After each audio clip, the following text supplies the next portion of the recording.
docteur Romain Pi exerce depuis 3 ans à la maison de santé de la Selle Dunoise. Pour s'installer dans ce petit village de 540 habitants, il a bénéficié d'aide à l'installation. Une garantie de revenus à hauteur de 6 900 € bruts et une protection sociale améliorée. Pour lui, la nouvelle répartition des aides proposées par l'ARS n'est pas une bonne nouvelle. Nous, on a des médecins qui partent à la retraite à la queue leu tout autour. On a de plus en plus de patients. Et c'est vrai que si un médecin veut s'installer en Creuse, on lui dit « Allez à Guéret, vous aurez cette aide, et venez à la Selle Dunoise, vous ne l'aurez pas », le choix va être vite fait pour lui, il ira à Guéret, au détriment des patients des zones vraiment rurales profondes. Donc voilà, donc, si c'est vraiment la volonté des pouvoirs publics, je trouve ça dommage. La nouvelle carte présentée par l'ARS concentre les aides les plus intéressantes pouvant atteindre 50 000 € dans ces 2 zones oranges autour de Guéret et de la Souterraine, provoquant la colère des élus, notamment du Sud.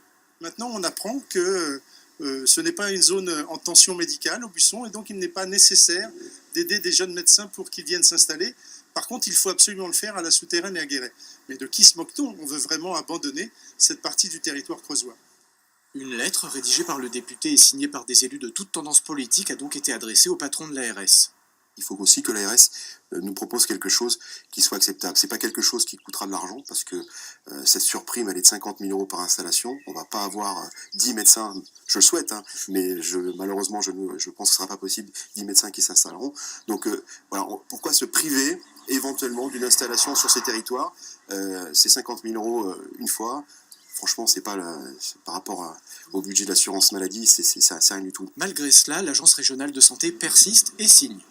Au titre du zonage d'intervention prioritaire, qui est le zonage qui permet l'éligibilité aux aides conventionnelles à l'installation, c'est 48% de la population du département de la Creuse qui va être couverte par ce zonage, contre 16% auparavant. Donc on multiplie par 3 la part de la population couverte par ce zonage.